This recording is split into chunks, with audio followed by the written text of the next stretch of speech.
Alright, how's it going everybody? My name is Siver, and this is my post-commentary for my most recent PB in Avatar The Last Airbender Into the Inferno All Lotus Shards. So, All Lotus Shards is the 100% category of this game. All the Lotus Shards, there's 5 Lotus Shards in each level, and an additional 6th, which we need to collect a certain amount of coins for. So, not only will I be going out of my way here and there to get these collectibles, but also I have to collect a certain amount of coins in each level, and how tight the coin route is differs from level to level. So a little bit of basics about this game in specific. So this is the 3rd game from just Avatar video games in general.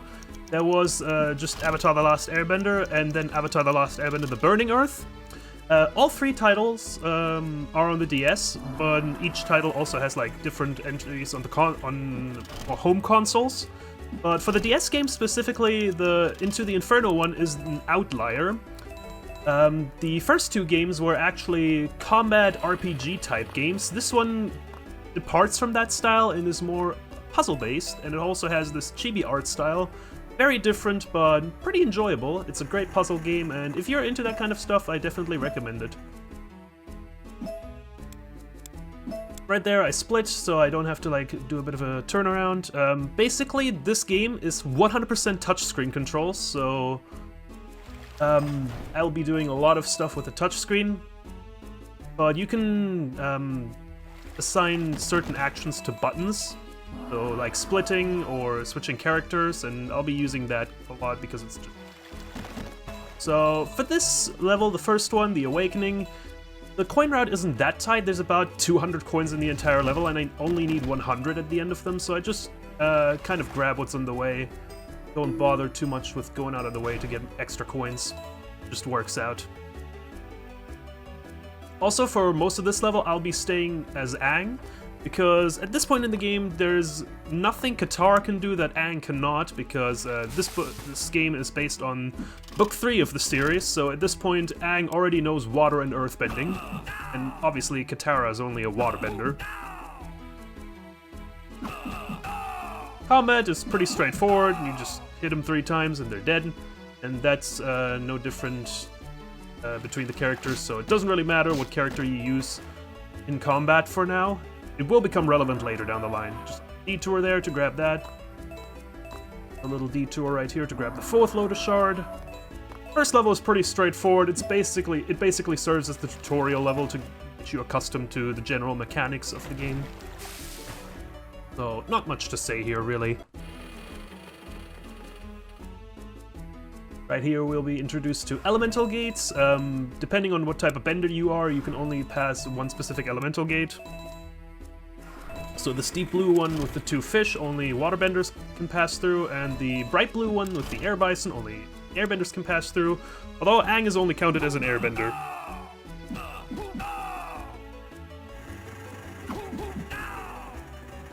More combat here. You gotta wait for them to run on screen a little, because if you hit them too early, you can actually punch them off screen, and you have to wait for them to come back in. Because whenever you're in a combat scenario, the screen kind of gets locked to a specific position, and you can't move past it until you clear all the enemies. Not much to say here, this is just very straightforward. I actually missed that, and I just kind of am confused for a moment, so I just do it with Aang later down the line.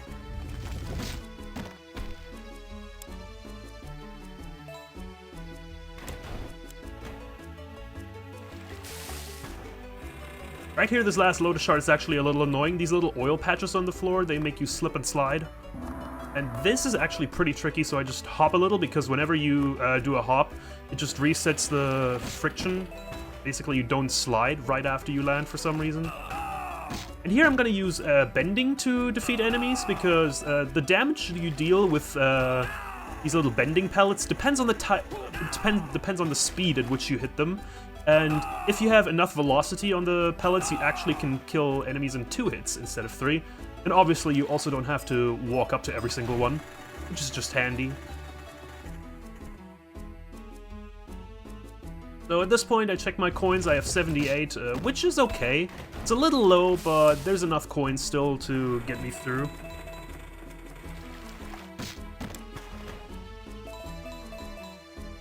just make sure to collect all the coins here.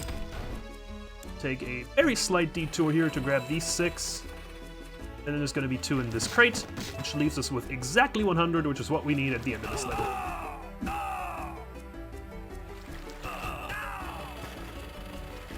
Combat. Very nice hit. And that's the end of the first level. Pretty straightforward. Obviously, things are going to ramp up a little as time goes on. But for now, admire the great drawings of Sokka. Truly an artist.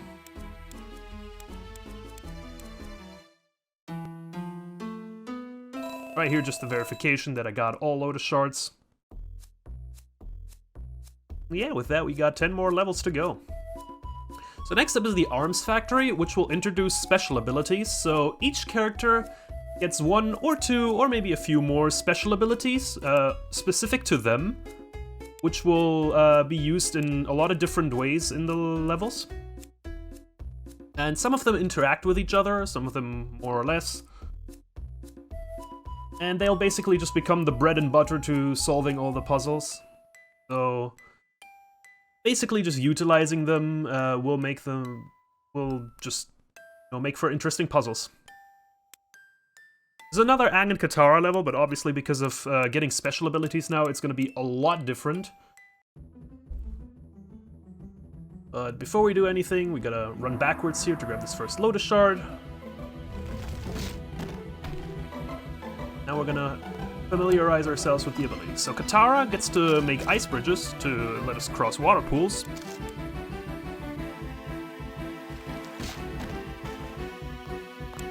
And Aang gets a tornado ability, which we can use to fling ourselves across gaps.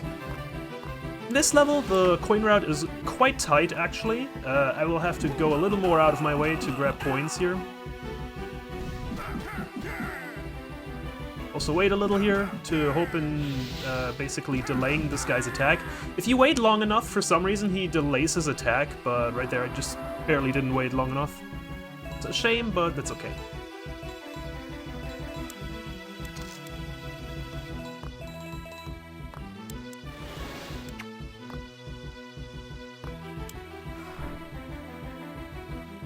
Right here, we're gonna run ahead with Katara, make an ice bridge ahead of time for Aang, and we're gonna position ourselves right there.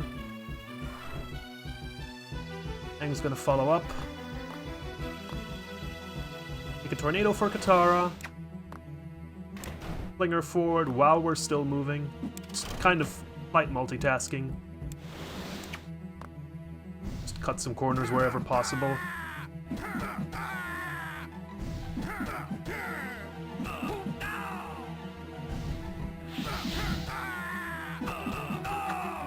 Really hard to not get hit on that fight, so that's whatever.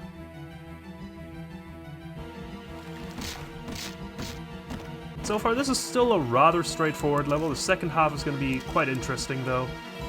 You'll see why. Going a little more out of our way to collect some extra coins.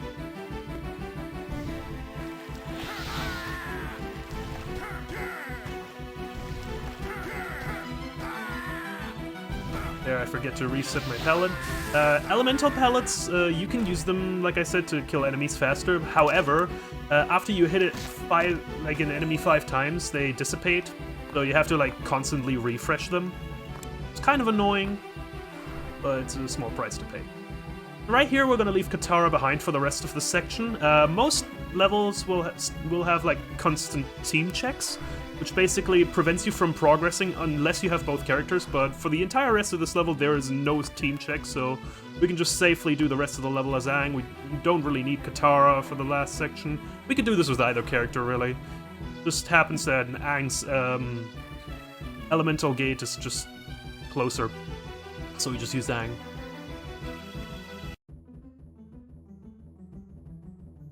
Right here we're gonna basically go a little, just backtrack a bit of this first segment, but now it's flooded with lava. And they didn't add any team checks in this run back, so once again we're just gonna leave Katara behind and just do the entire segment with Aang.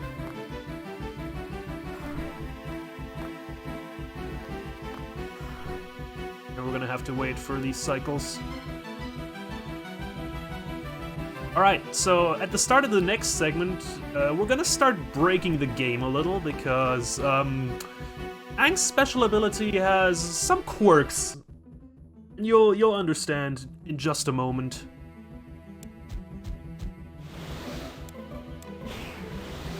Struggle a little bit there, and oops, I'm in the wall. So that's tornado clipping. Basically, certain out-of-bounds areas still have floor on which you can make tornadoes. And if there's a thin wall separating the out-of-bounds area from the inbounds area, you can place the tornado just barely in the out-of-bounds area. It's gotta be basically pixel-perfect placement. And because the tornadoes slightly pull you in, they can actually pull you through the wall, allowing you to go out of bounds. Right there, it saves...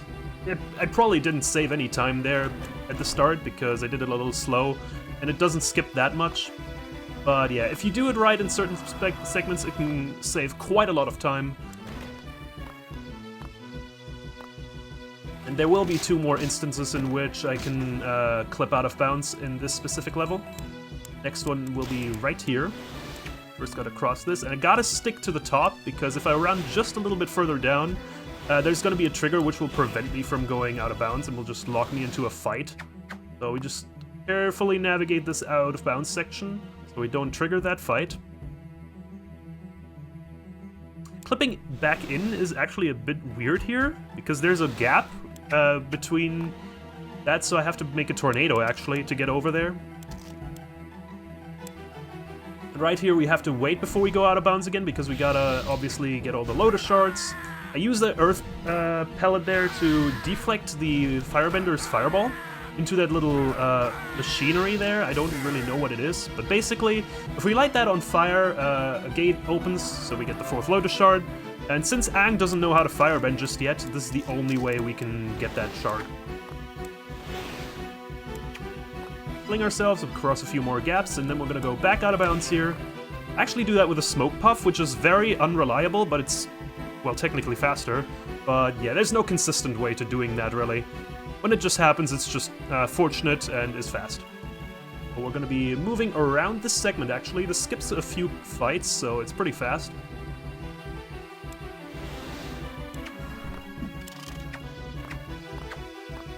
Get stuck in that tornado because it's very close in my face. If I move just slightly to the right, Katara just gets flung back. But yeah, that's all we need here, and once again, we don't really need Katara. This time we specifically have to do it with Aang because, first of all, we rely on the tornado to get past that segment, and obviously, there's one last team check here, which obviously would require both characters, but we can still do some tornado clipping to bypass that. Like I said, the placement of the tornadoes has to be basically pixel perfect, so it has to be as close as possible, otherwise you won't be able to get pulled through. So sometimes I'll just like basically tap over and over until I see that it might work. More slight detour there for the last Lotus Shard. You can actually redirect tornadoes.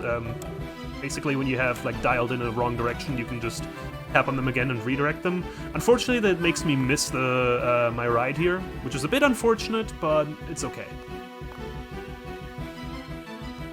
You can barely get that if you don't make any mistakes there, but yeah, I made a mistake, it's whatever.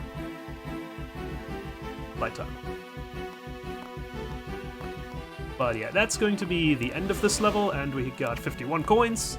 50 is what we need for the last Lotus Shard, so that's perfectly fine.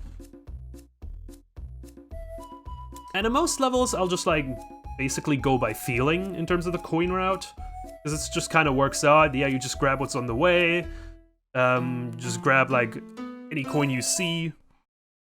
But in this next level, I actually have the coin route a little bit more figured out, because it's quite an expansive level, and there's just coins scattered all about, and it's also a pretty tight coin route. It's just a lot of weird stuff. So basically, I just exactly know which coins to grab here.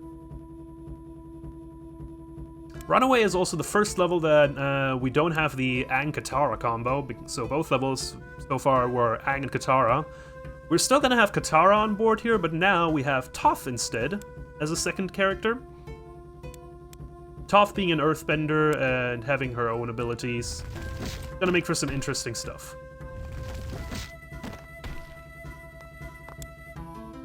Pretty straightforward level beginning here.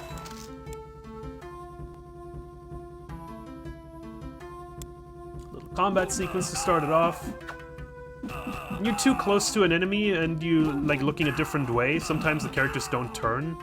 Not really sure why, but that's just a thing sometimes. So Toph can move these earth blocks that will be scattered across the levels, and basically just like earth blocks will just become her bread and butter whenever there's a Toph level. So I grab 2 stacks of 4 here before I go to grab that Lotus Shard. Those other coins would just take too much time, so I just leave them out.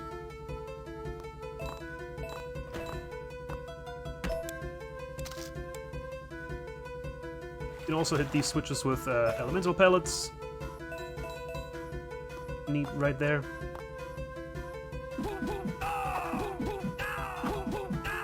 The downtime there before the next wave spawns, I just switched to Toph because Toph is the character we need next for the next little puzzly bit. Well, it's not really a puzzle, but we just need her to move earth blocks there. And we're gonna take a little detour to grab some extra coins here. Pretty fast because you can like basically surf on the earth block. Moving around on an earth block is ever so slightly faster than walking by foot. Make use of that and grab those coins that are a bit out of the way. Not too bad. Right here is going to be a little bit of a weird thing. You hear that I'm collecting coins. Those are actually inside the crate, but they stuffed 4 coins into such a small crate that the hitbox of the coins actually bleeds out. Oh, there was a bit of video lag there. Interesting. But yeah, basically just by walking along the edge of the box, there I do it again, you can collect the coins without having to break the box open, which is just handy.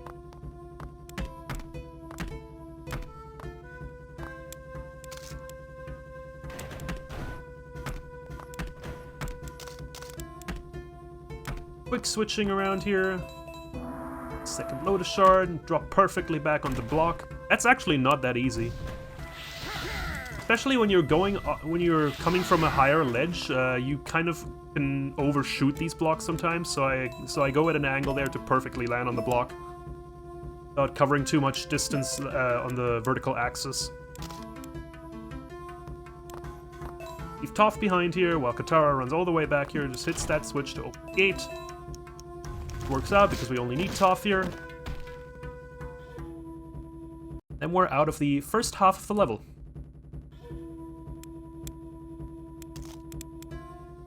Like, get a little confused there. The block was just barely off screen for me to get. I have to, like, reposition myself a little.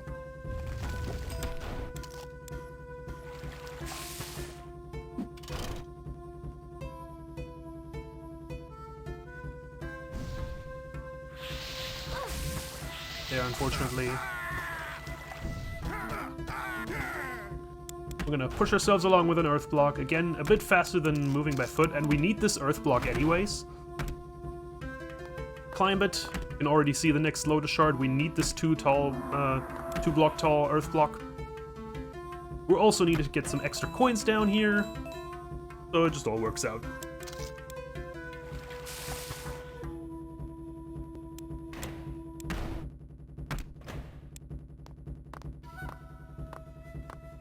Break some specific crates so we can get the coins. Slight detour for this Lotus Shard.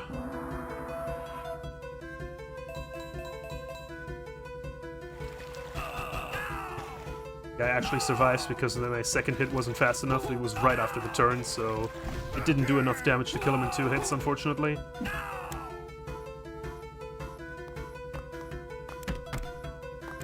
Here we're gonna surf over the fire with the earth block. Right here, we're actually gonna stack hits, so you can see we hit 2 people in 1, which is just nice. You don't always get that chance. And right here, we're gonna make use of the fact that gates are basically 2 block tall walls. We just walk over them while being on the 2 block tall earth block. Usually, you'd have to like weave the earth block back on the land, and it's a bit annoying, but yeah, like that we just walk over and save quite some time. Might kill that guy. Annoying, but whatever.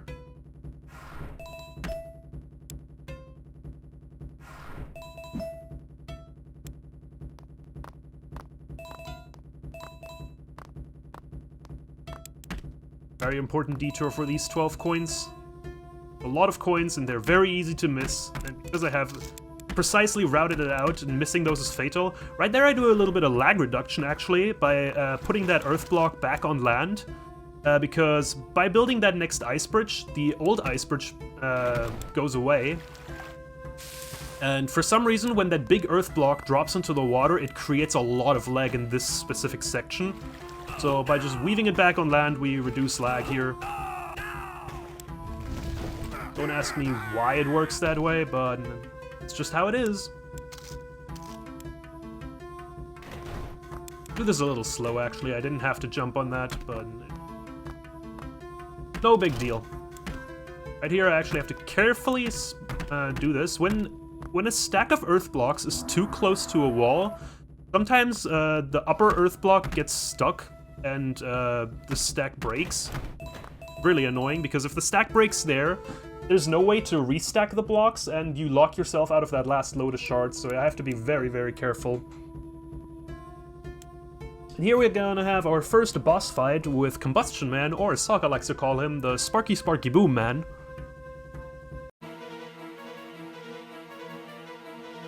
And we're still in need of coins at this point, so I still gotta go collect some extra coins in this level.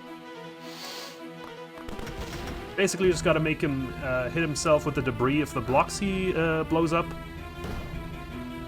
Right here, I run up against the crate to just instantly break it. Usually it would take 2 shots from Combustion Man, but for some reason when you run up against it, it insta-breaks. And there I step on the block just before he gets to shoot it, and we get teleported back to the point where the block respawns, saving us some extra time on movement. For him to aim here. Points. Right, 110 is what we need, so I just got that. Quickly move that in the way, and that's over.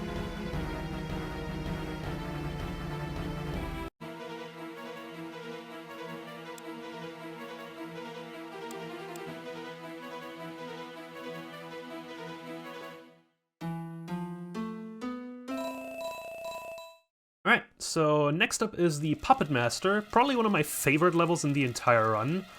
For 2 reasons. First of all, it introduces Sokka, who is the best character in the speedrun, and also just a really fun character in the actual series, so... Which, in case, if you haven't watched the series, what have you done with your life? It's a fantastic watch, honestly. Still to this day. Highly recommend. But yeah, Sokka is a really, really cool character in the speedrun. He's pretty unique. You'll see why. But also, this next level has absolutely no combat, so it's just full-on puzzle, which is what this game does best. Obviously, it's a puzzle game. So yeah, I like the Puppet Master because of that. But yeah, Sokka's a pretty unique character. He gets his boomerang as ability, which he can use to hit switches from afar. And Toph gets a second ability in this level, which is raising these earth pillars, which will be used a lot in combination with her first ability. Yeah, right there I actually fall off, which is a bit unfortunate. But yeah, Toph's earth pillars will be used a lot in combination with her first ability of moving earth blocks. Those two interact very well to create earth block stacks, like we've seen it in the last level. We'll be making a lot of use of that. There was a spiked earth block in there. You can't jump on them, obviously. That hurts. But yeah, here you can see how we can use earth pillars in combination with earth blocks. Just stack them. That's basically just going to be the bread and butter of any level from here on out featuring Toph. Actually lose control of the block.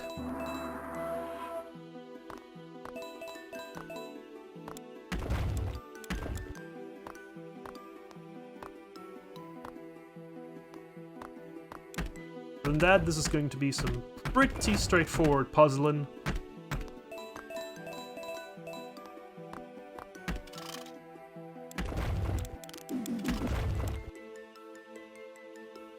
So right here, we're once again going to make use of the fact that there's no team checks usually towards the end of a level. So we don't need Sokka anymore at this point, so we just do the rest with Toph only. And that was actually only recently discovered. Shoutouts to my good pal Double Double. for that one. Right here, I'm just careful that I don't break the stack.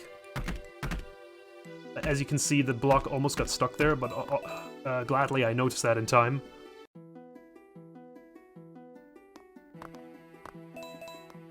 But yeah, and that, just leaving Sokka behind there saves me some time on backtracking on the last puzzle. Just like, solid 15 seconds, I'd say. Pretty significant whenever you can save yourself some backtracking by making use of the fact that there's no team check. Very good. Grab a hidden Lotus shard right here.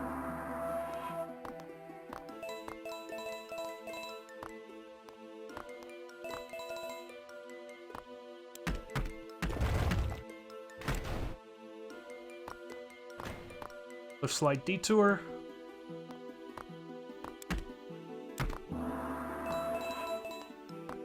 Walking off the ledge just barely gets us over the spikes there. Pretty nice.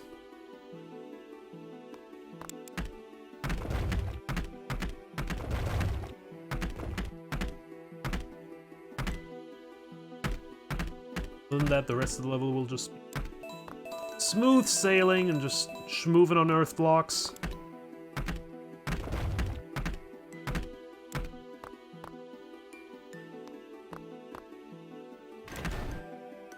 We're gonna use the fact that we need a earth block all the way back here and push ourselves a little with it.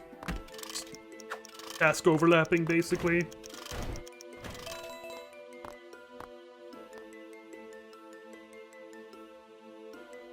That was a pretty fast Puppet Master level. Really, really good. Gonna be heading into our second fight of the run with Hama. And in the process of this boss fight, Katara gets a second ability actually as well. She learns body bending from Hama. Forbidden water bending technique.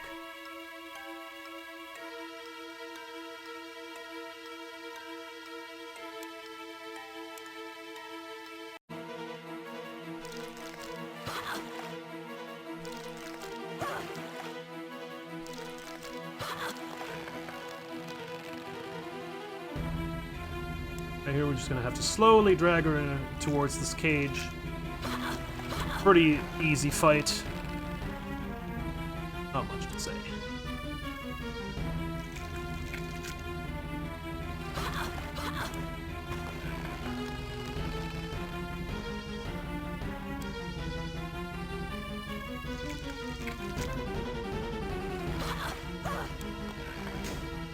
And that's that.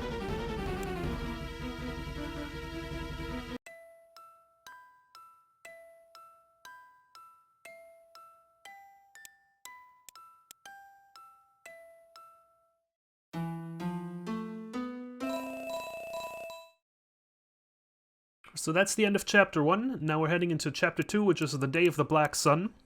Starting off with the invasion. So at this point, obviously the crew wants to invade the Fire Nation and fell the Fire Lord while they are weakened. Because at the Day of the Black Sun, basically it's a solar eclipse and firebenders draw their energy from the sun. And when the sun is covered by the moon, firebenders lose their powers. So they want to make use of that and just swoop in and kill the Fire Lord without any complications. This is a really difficult level to do fast, actually. For two reasons. First of all, it's got quite a few tricky puzzles, and second of all, it's got a very tight coin route in all Lotus Shards. One of the tightest in the game. So in total, this level has 57 coins, and we need 50 of them at the end of the level for the 6th Lotus Shard.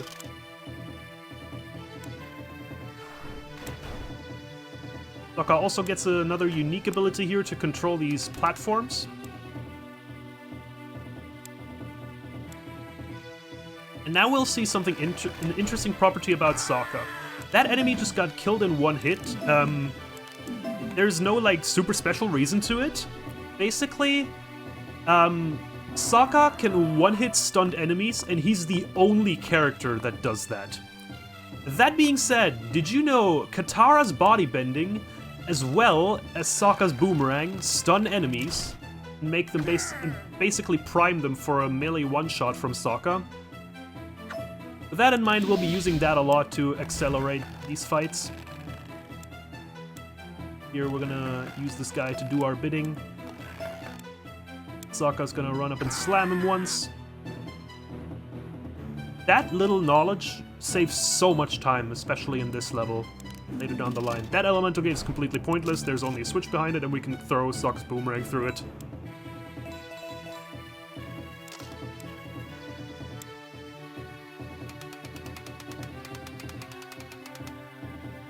Kara's gonna go on a bit of a grand journey here to grab this Lotus Shard.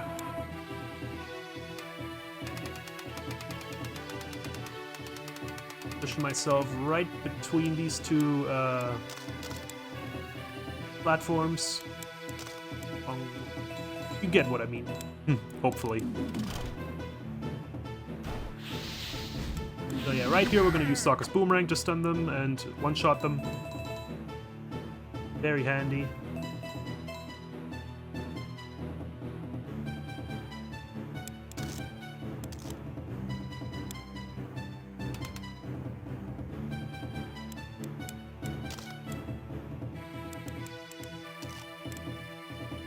Use their own what to do next.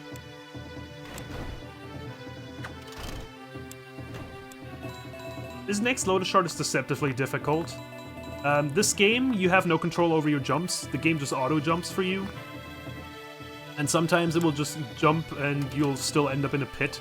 Because the game thinks, oh yeah, you gotta jump, but obviously the jump will land you in a pit. Kind of fumble with this platform a little. Mess up a little, which wheels to turn. I try to push him past the lever there to save some time on movement, but in the end, decide that it's not worth it, so I just leave him there. Bring Katara over here and hit the trigger for the next cutscene.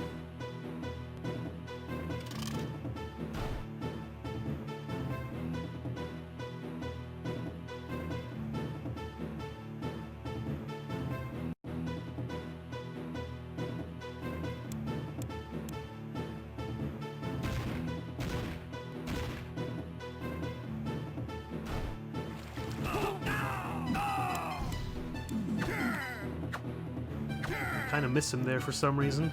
Game can be a bit jank at times.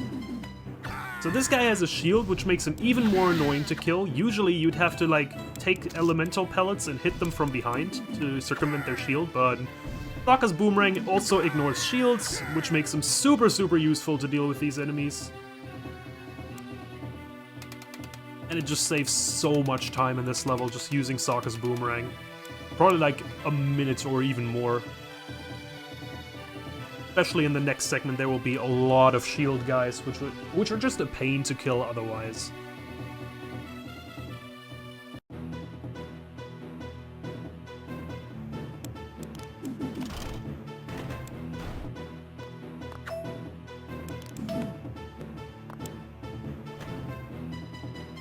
That's basically all there is to say about this level.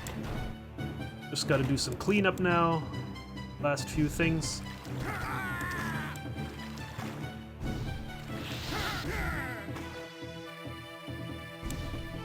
Yeah, there's 3 shield guys right there. These are just such a pain, usually. Sokka's boomerang trivializes that. There's our last coins that we need.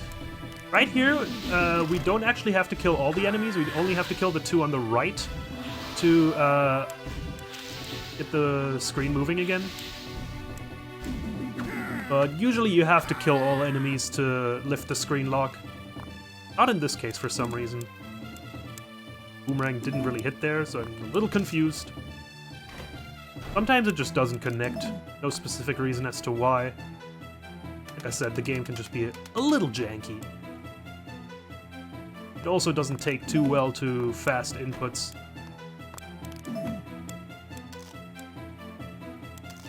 Doing this game fast can be a bit of a pain. Could also use this guy to just hit the switch for us by bodybending with Katara, but just stunning him with Sokka and then using his boomerang just ends up being more practical.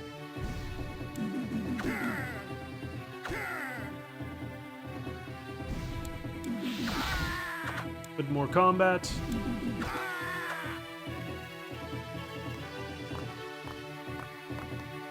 That's the end of this level.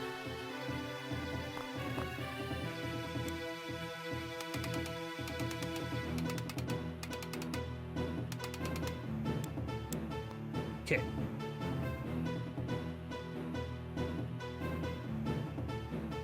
Coming up next is the secret bunker, which is another Aang level, which means theoretically we could make more use of tornado clipping, but the secret bunker unfortunately is a level where there's no practical application of tornado clipping because there's specific requirements that have to be met in order for us to be able to tornado clip. We can't just all willy-nilly tornado clip in all the places. Like I've mentioned, we need a thin wall separating inbounds and out of bounds, and also we need, obviously, ground out of bounds. And there's no real good practical point all across this level where we could make use of this. There are some spots where you can clip out of bounds, but either there's no practical spot to clip back inbounds, or it just doesn't skip too much. It's just a level that doesn't really do us any well in 100%. Well, even in any percent, can't really do tornado clipping at all in this level. So this level is a bit special though. You can see the timer at the top of the screen. That's basically just a timer as to when the solar eclipse ends. We don't really have to worry about this for now, because we're gonna be so much faster than what the timer wants us to be. But we also don't have to worry about coins at all in this level, and you'll see why at the very end. But yeah, this also introduces this mechanic of using water to dry up lava patches, which is, quite frankly, the worst mechanic in this game. It's super slow, super finicky, just not fun.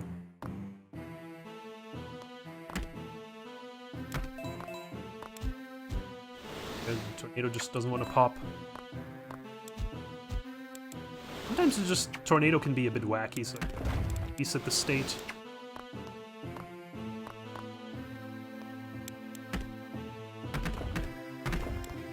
Right here we're gonna split to leave Aang behind, grab this Lotus Shard with Toph, and then go right here into the trigger to just save some backtracking.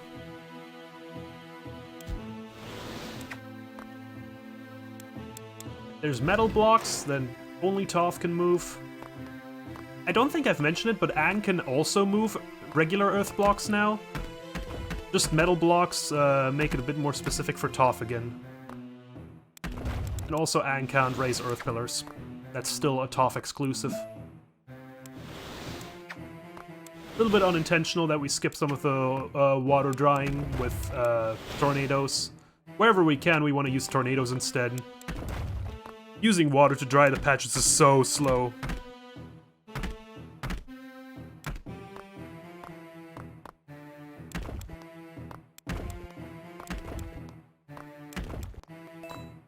Drop down this little shaft here to get the third Lotus Shard.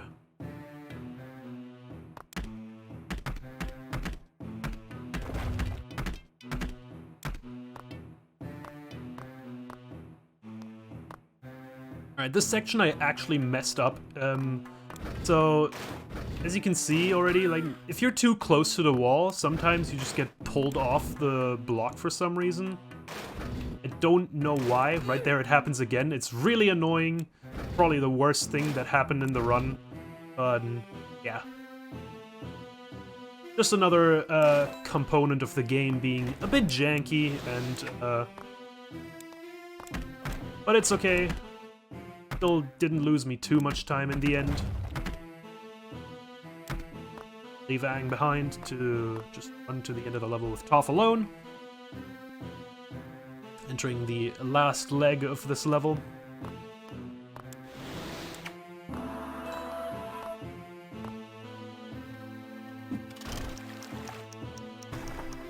Do a very specific position of that water patch there. Same here. Actually fall off once. I gotta like really hug the wall to make it over there, like that. Have a little bit of lag reduction, removing that tornado at the bottom. Which makes the game run a little smoother.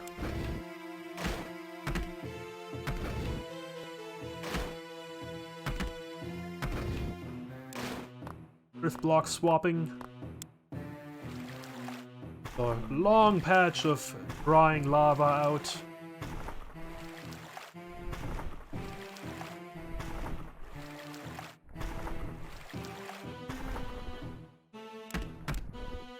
Don't know what they were thinking with that mechanic, honestly.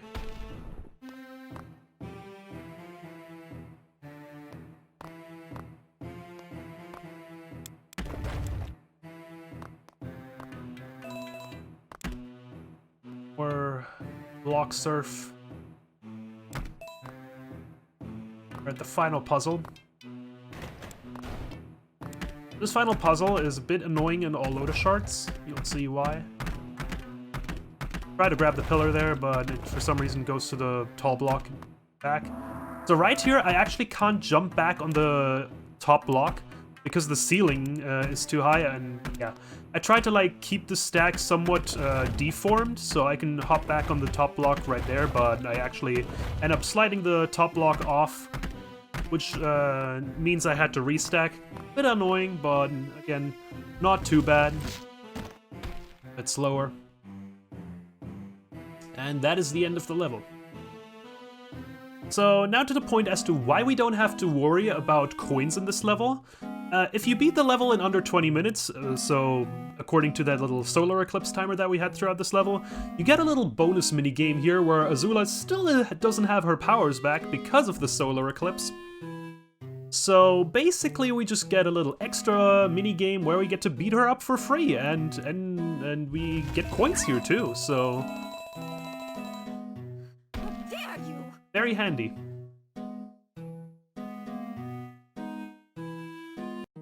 Can easily get as many coins as we need here. Now we only have to worry about getting through this next boss fight with Azula, which is probably the worst boss in the game. So, y'all like Pong? That is not some obscure stupid joke, by the way. This boss fight is literally just Pong. So I want to stun one of the TLA guards here, so that he can't protect Azula. I actually stun both of them here, and then try to get 2 hits in, which just barely works out. And then that third hit was pretty accidental. The right TLA guard just spawned in his Earth block, and it just happened to deflect the fireball into Azula. It just works out really nicely. This was overall a really fast boss fight. It's really hard to do this fight fast, especially in the later stages, because there will be more fireballs to take control of, and also just aiming the fireballs, having them go where you want them to go is a bit finicky. It's hard to aim them.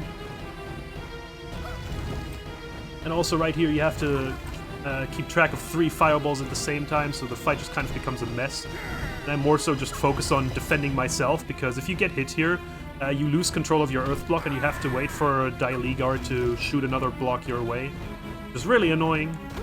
Right there I land another hit, and that's the last hit. That was actually a really fast Azula fight, all things considered. This can go a lot worse.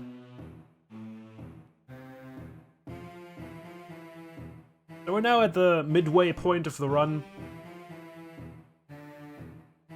Overall, this run in general was just really, really good. As you can already see, I basically golded every level up to this, and the secret bunker will also end up being a gold, just because of that really fast Azula fight. This run was really, really good. And I'm probably not gonna beat this anytime soon.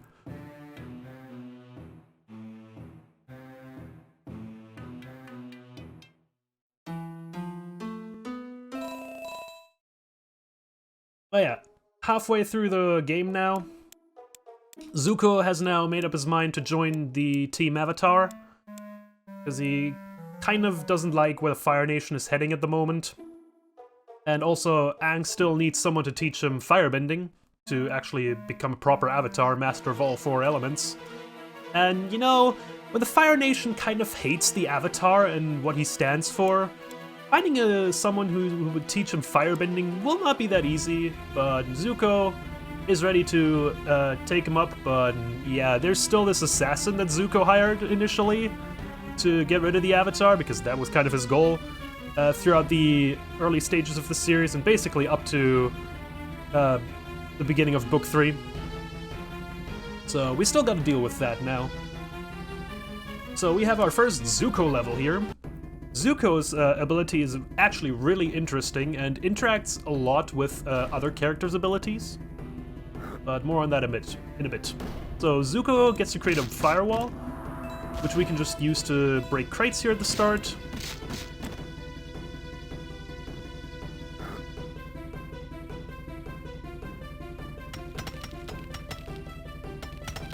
Just maneuver past these falling rocks.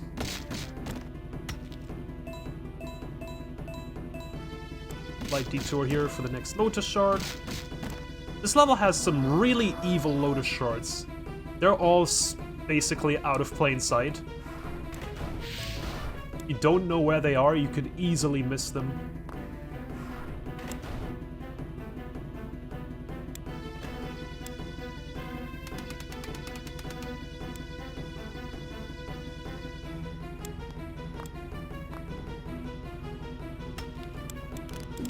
So right here, by doing 2 quick, precise firewalls, you can one-cycle that. Slow down a little to not get hit.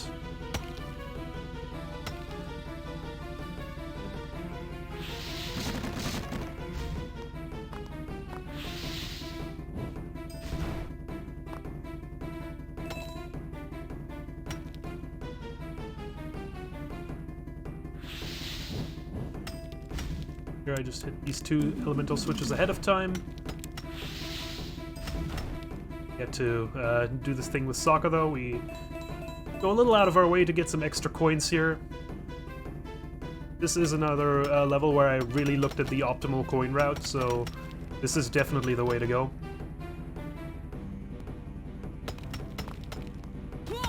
Here I accidentally get hit. Kind of a shame, but no big deal. Just slightly slows us down. Stops our momentum. Here I tried to hit that switch with Sokka, but I was a little too far away. Kind of mess up a little. Save some time. It was a little precise. I actually end up accidentally hitting the wall, which stops the boomerang.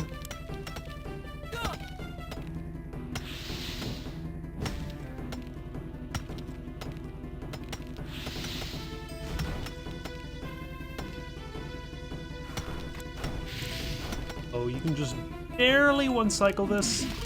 So yeah, you can see the gate went just back up right after I hit the switch. Just barely enough time.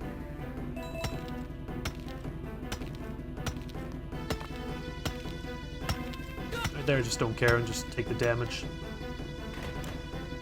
Right there, the switch didn't work. Sometimes in certain places the game just doesn't let you split your characters. I'm not sure why. But I definitely hit the button. You even heard the little click that indicates, hey, player pressed a button. Just didn't quite work. There I also double hit the switch accidentally. Just the way I threw the boomerang.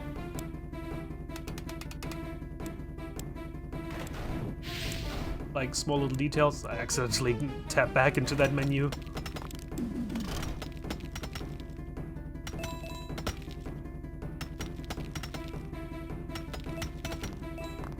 Coins here.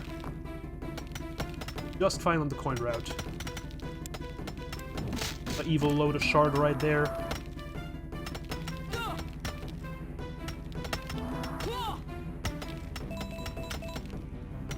Fine on coins now. Few more falling spikes.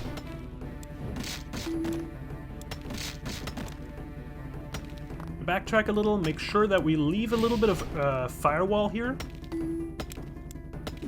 So that Sokka's boomerang can basically redirect the firewall. I actually realized that I missed the Lotus shard there. That is a super evil one and easy to miss. Good thing I thought of that.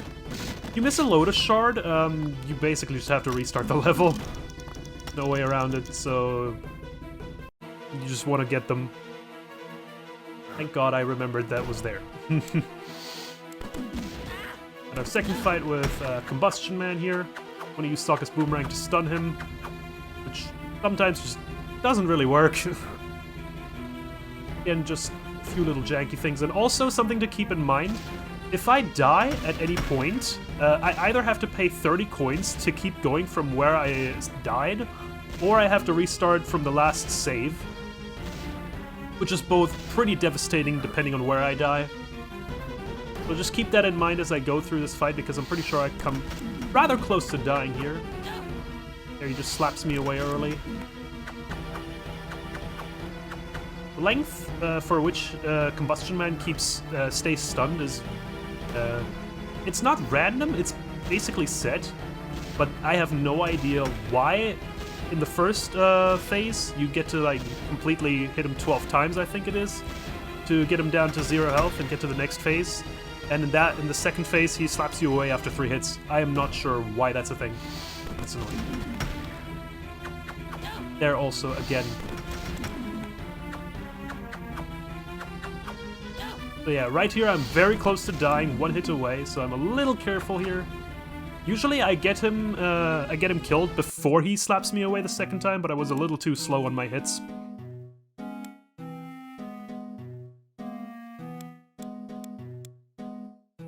But it ends up being irrelevant, and I still beat him without dying, luckily. Otherwise I would have had to restart the fight or pay 30 coins, which is obviously not possible, because otherwise, if I would have done that, I would not have met the coin requirement, which would have locked me out of the last Lotus Shard, and I would have to effectively replay the entire level, which would have been bad. Anyways, enough about that. Sun Warrior Ruins. This is probably the most fun level in the run, because we get to do a lot of tornado clipping here. It's the most broken level, and also Aang Zuko makes for an interesting combo.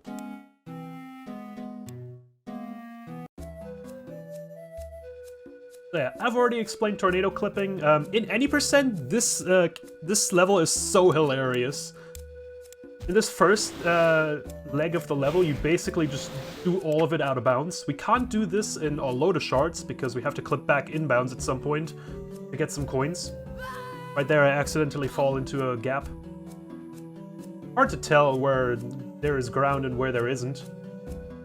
Just gotta know, basically, you're out of bounds. But yeah, just move along the entire level out of bounds. Barely not enough. Won't do. Like I said, pixel perfect tornado placement to get the clips. So yeah, go back inbounds here to get some coins here. Doesn't let me jump up there. Game. Just do the rest of the level normally. We could probably clip back inbounds, but we're basically at the end of the checkpoint here already, so not really a point.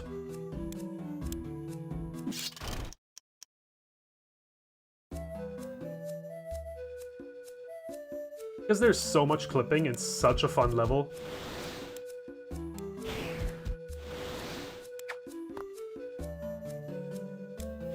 This might not look like a lot, but we actually skip quite a bit here, because there's a lot of separation between Aang and Zuko going on in this part. And by doing that, we basically have them together at all times. Saves us a lot of walking around. Get a little confused as to what to do there. Use waterbending to make a split in the firewall of Zuko. And here we gotta carefully navigate this earth block stack to get this Lotus Shard. If that stack breaks, we locked ourselves out of the Lotus Shard. Right here we go out of bounds again. Skip a few more puzzles.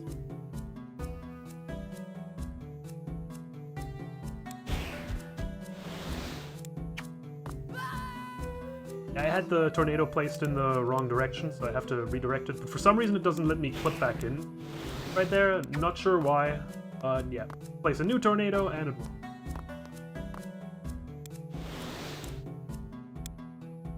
And yeah, as you can already see, Zuko's firewall also interacts with Aang's tornadoes and gets redirected by them. Another really cool thing, allows for more complex puzzles.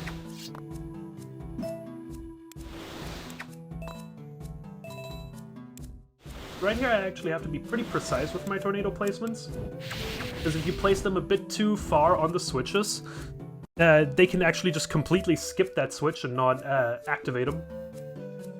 Right here we can do another clip. It doesn't save a lot of time, unless you... it really only saves time if you do it fast. Struggle a little bit with the clip back in, but maybe it saved just a little bit of time. It's basically just a little meme clip. Yeah, if there's ever going to be a TAS of this game, you for sure want to clip there. And you can stay out of bounds for a little longer in all Lotus Shards, but since we need that Lotus Shard, not in all, that's in any percent, but since we need the Lotus Shards there, we gotta clip back in bounds. Step. Skip that first puzzle. Right here, an interesting property. Once you pass certain switch gates, they stay open, and we can make use of that right there. Just put Aang behind the firewall, and then go past the gate, and then deactivate the switches. The gate stays open. Also, that gate just always stays open. A lot of weird things, but it just works out, so we don't question.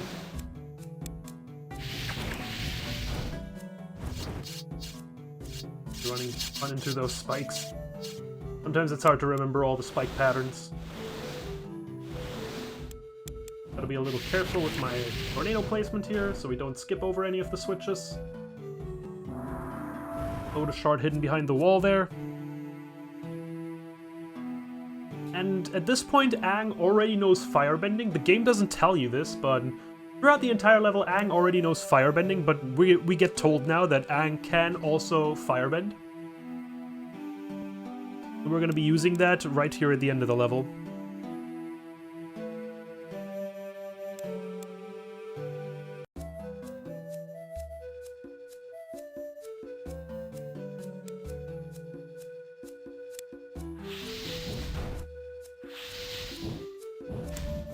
Zuko there now. Aang goes off to do the rest of the level. There. Points here, so I have 65. One last detour for this last Lotus Shard. And then we're out. So yeah, super fun level to do fast because of all the tornado clipping that's going on. There's actually another tornado clip that I didn't do in this run, in the area with the 3 switches and a lot of spikes. But it's super, super janky. Because of the screen lock, you're very limited as to what you can do. And again, it's also just another inconsequential one. TLDR Sun Warrior Runes is hilariously broken in the speedrun.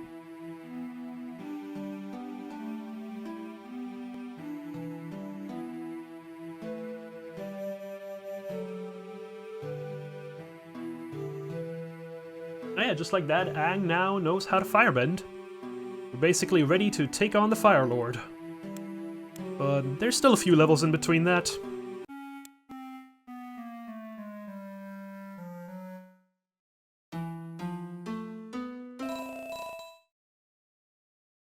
First up, we're gonna go save Sokka's dad as well as Suki from the Boiling Rock, which is a prison in which they were held after the invasion failed. So Sokka and Zuko just now set off to save them.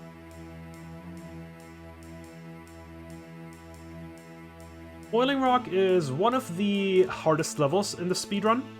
Once again, it's a very tight coin route. I believe there's 65 coins in total in the level, and we need 60 at the end.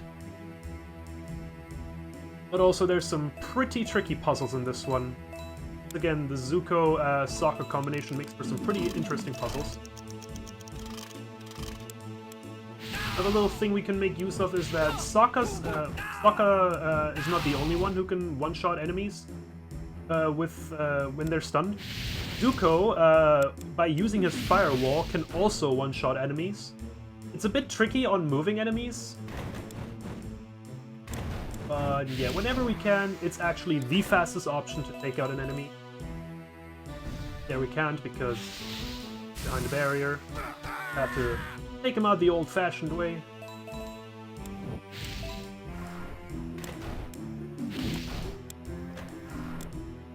There they just immediately switch again for some reason. Quite sure why. Doors here, opening gates.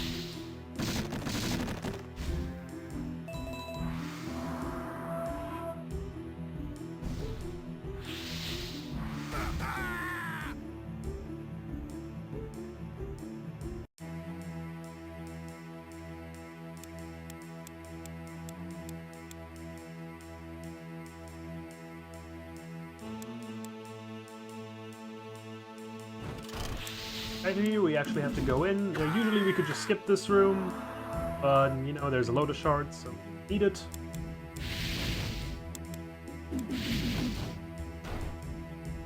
More firewall shenanigans. Detours. Coins. Right here we can get a really nice triple kill with Zuko's firewall. Was a little too close to that one, which is why the first one didn't light up. Reposition. Third one with Sokka's boomerang. Quick, good puzzling. This is actually a pretty tricky boomerang shot here. So close to walls, where the boomerang hits a wall and resets. Nice first try boomerang shot there.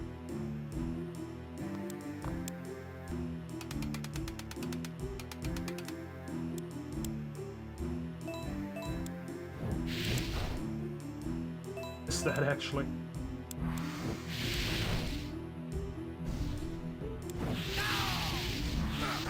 Firewall also ignores shields.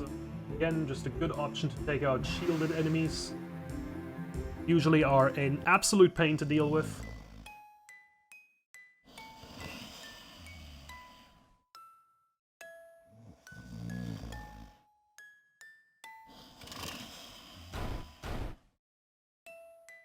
Just like that, we are on the last leg of the level.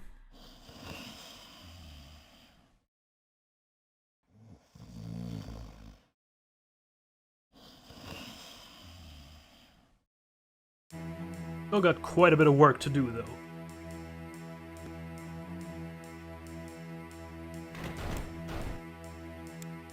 Peek behind Zuko's firewall here. That shot.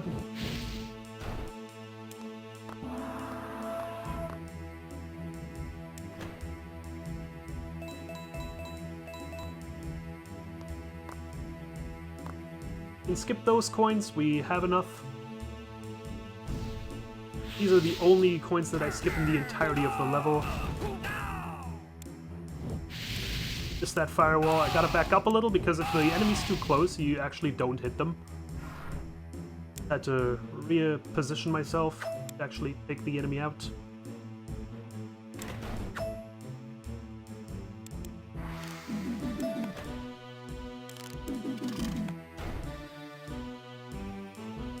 Right here, have to another slight detour, break these two boxes. Lotus Shard. Yeah, now we're basically off on the way into the last puzzle. Well, first we got another combat sequence here. Quick process of all of these guys. Precise firewall shots.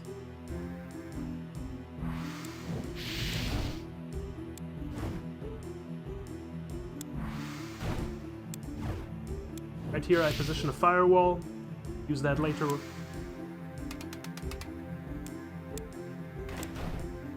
Sokka's gonna go all the way back. Use the firewall that I left there to break those crates. That's the end.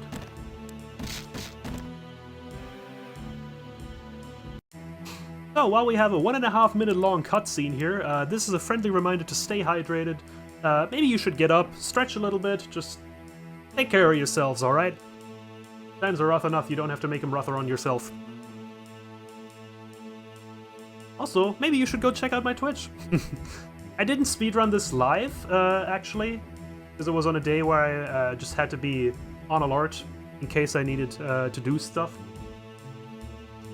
Yeah, usually I speedrun live on Twitch, so you might want to go check it out. Twitch.tv/Siver, I guess. Link will be in the description.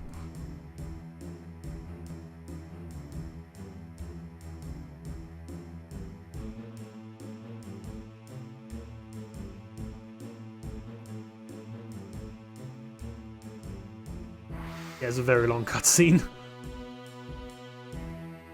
If this wasn't a marathon, this would be a great place for donations. Just saying.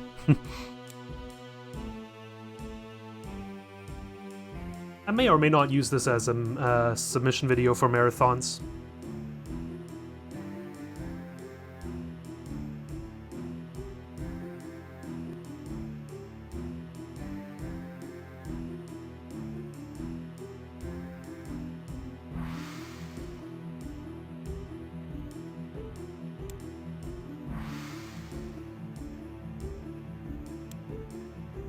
Finally, the cutscene's over. Move on into the final chapter of the game, starting off with airship sabotage. Probably the most convoluted and complex level. Just a lot of tricky puzzles in that one, pretty tight coin route, lots of components. It's basically just a gauntlet of testing abilities. It's going to be a Sokka Toph level again, which makes for quite the interesting puzzles. Yeah, very tough level, hard to do fast, and if I recall correctly, I actually really beast through this one in this run. Probably a near perfect airship sabotage, so very proud of how this went in this run. Here I hit the switch again ahead of time because there's going to be another color gate right there. Walk right through. Again, we're using Sokka's boomerang to stun enemies and take them out in one hit. Sokka's unique in that regard.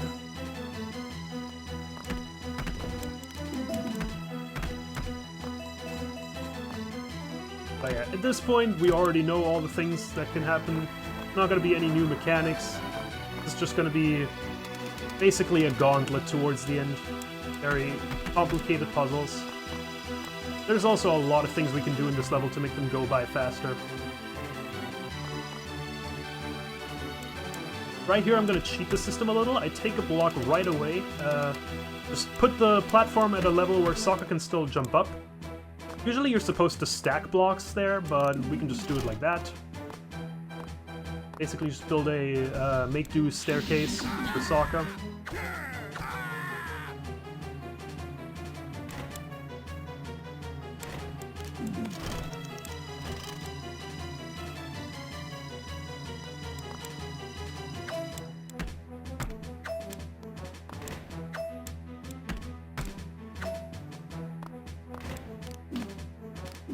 Oh, there accidentally.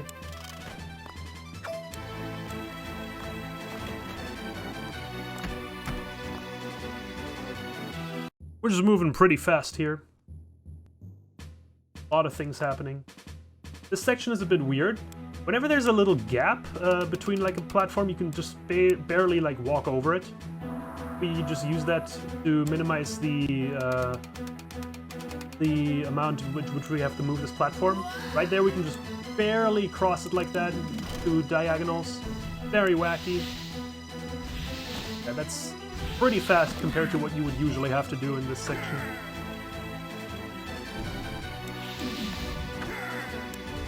Right here I gotta go a little out of my way to get some extra coins. Get at which angle I have to hit this crate, because there's another coin that bleeds through the box, collected without having to break it. Here we're once again going to make use of the fact that gates are basically 2 block tall walls, and we just kind of walk across it. Looks really cool.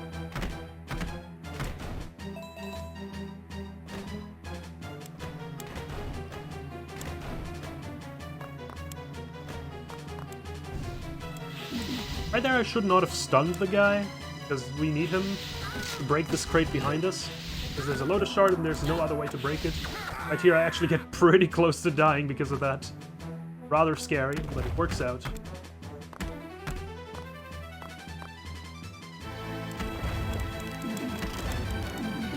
Right here I can walk on that little barricade, hit the switch without having to use the boomerang. Saves a little bit of time.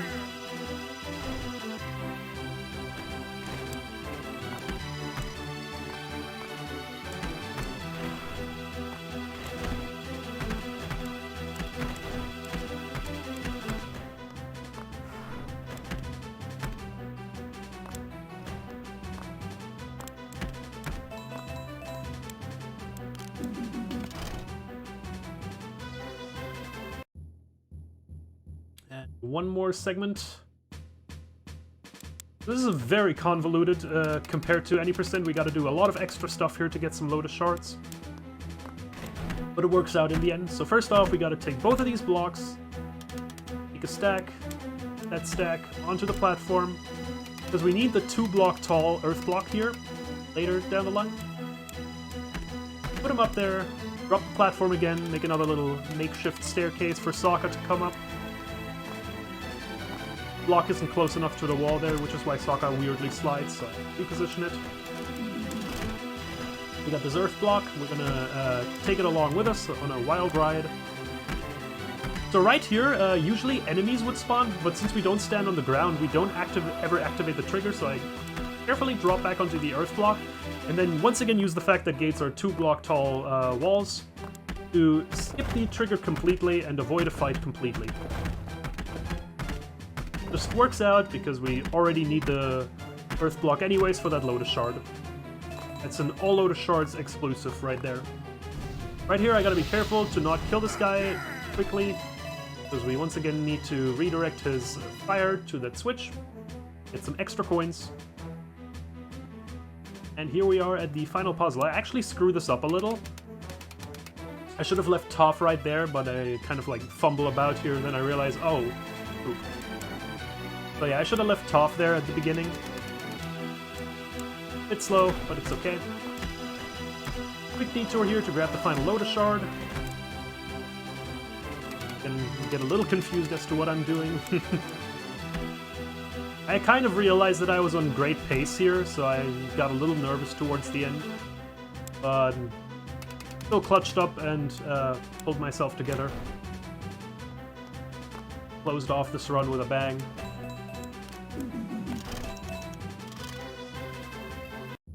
So yeah, that was a phenomenal airship sabotage. If I would not have like had that little mess up at the very end there, that would have been a super phenomenal split and really hard to beat. But even now, this is going to be like low 7 minutes, so yeah, it's a massive time save. We'll save an entire minute on this. That's just the nature of airship sabotage. It's such a complex level where a lot of things can go wrong, so this was extremely, extremely good. Anyways, the second to last level, we have Zuko and Katara. Zuko gets a bit of an upgrade here to his firewall. We can now basically manifest a firewall wherever we want it. It doesn't have to start off from where Zuko is. And Katara also gets another ability by being able to create ice blocks in specific positions. We can ignore those enemies at the start. We only have to kill that one to advance the screen. But yeah, this upgraded firewall of Zuko we're going to be using a lot in this level. And basically just kill enemies from afar. I'll be not using that here actually. Usually I would use a firewall to kill that enemy ahead of time. But yeah, right here we can just use it handily. Like I said, I fumbled a little bit at the end here.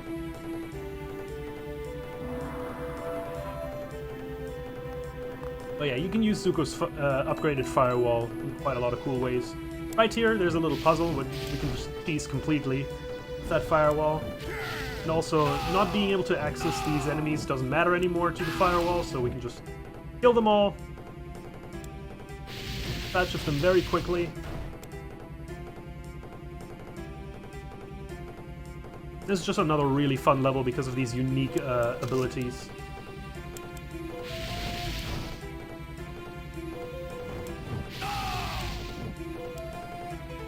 For some reason I think there's going to be another wave here.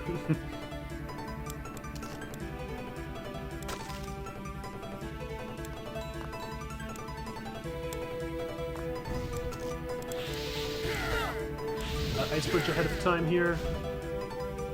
I think there will be more enemies again, but they spawn back later. Again, a little confused here at the end. Another little detour here for our Lotus Shard.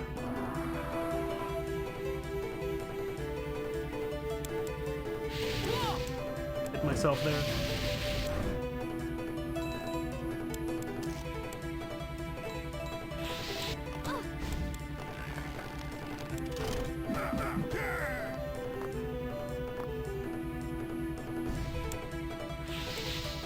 A bit difficult to make firewalls in these tight spaces, so I kind of struggle a little here.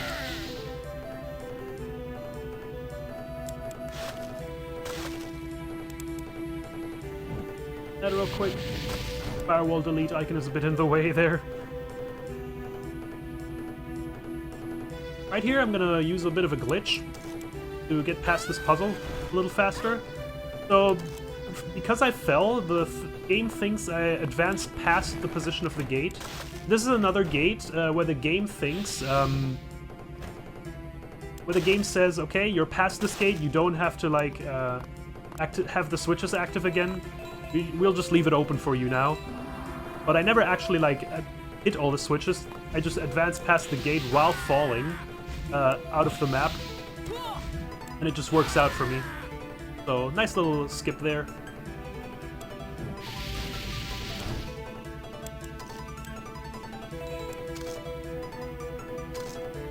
Not so good ice bridge there. Fishing that one.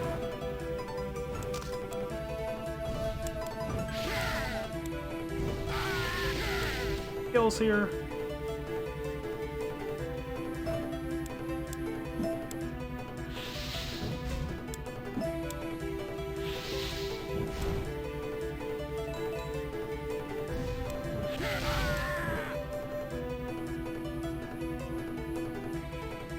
And one final dash to the finish.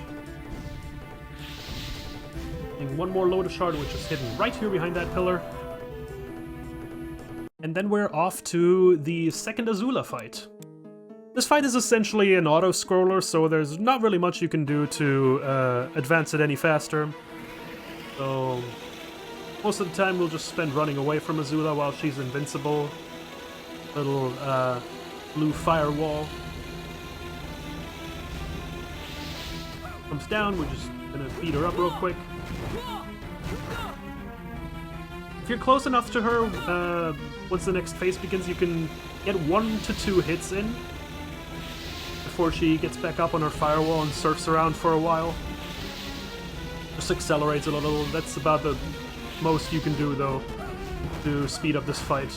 Like I said, basically an auto-scroller. Right there I get 2 hits in, which is pretty nice.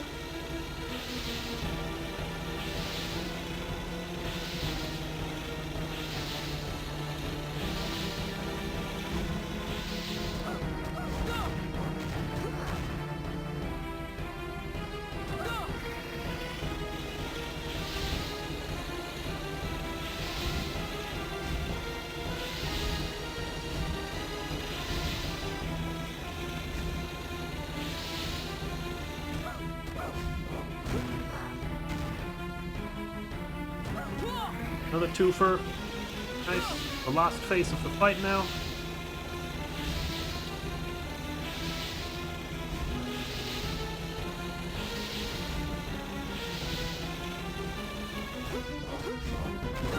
Right. One last thing to do.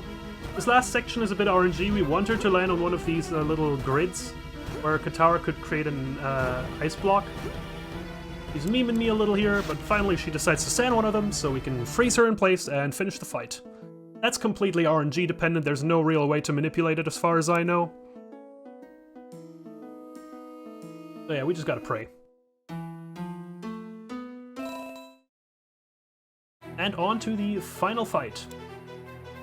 So, the game builds this up pretty epically. Obviously it's the final confrontation with the Fire Lord. It's a pretty epic fight in the animated series. And the game also does this pretty well. Obviously you see Sozin's Comet in the background, empowering the Fire Nation.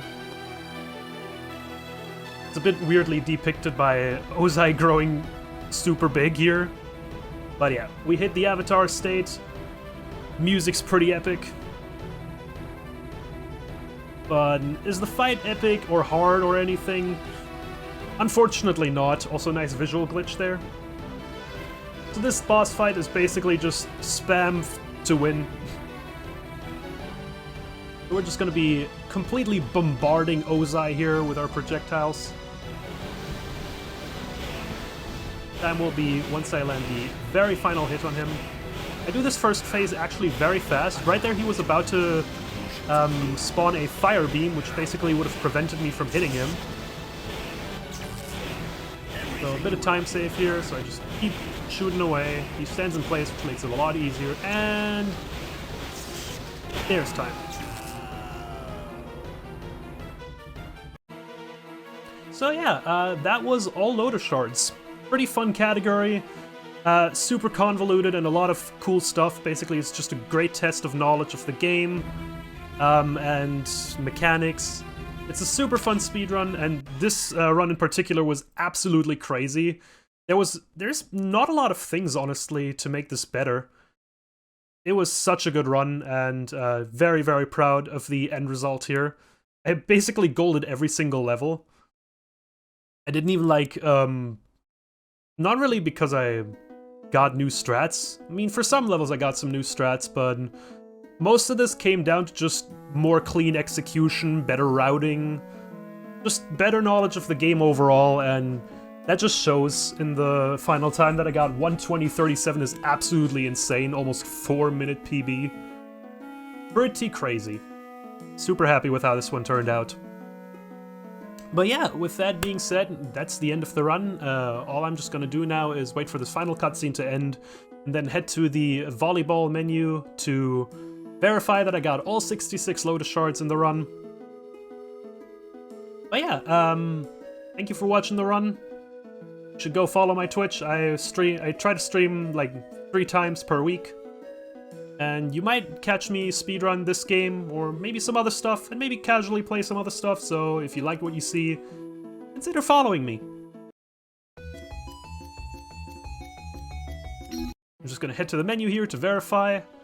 66 Lotus Shards, we got them. So thank you for watching, I'll see you next time. Goodbye!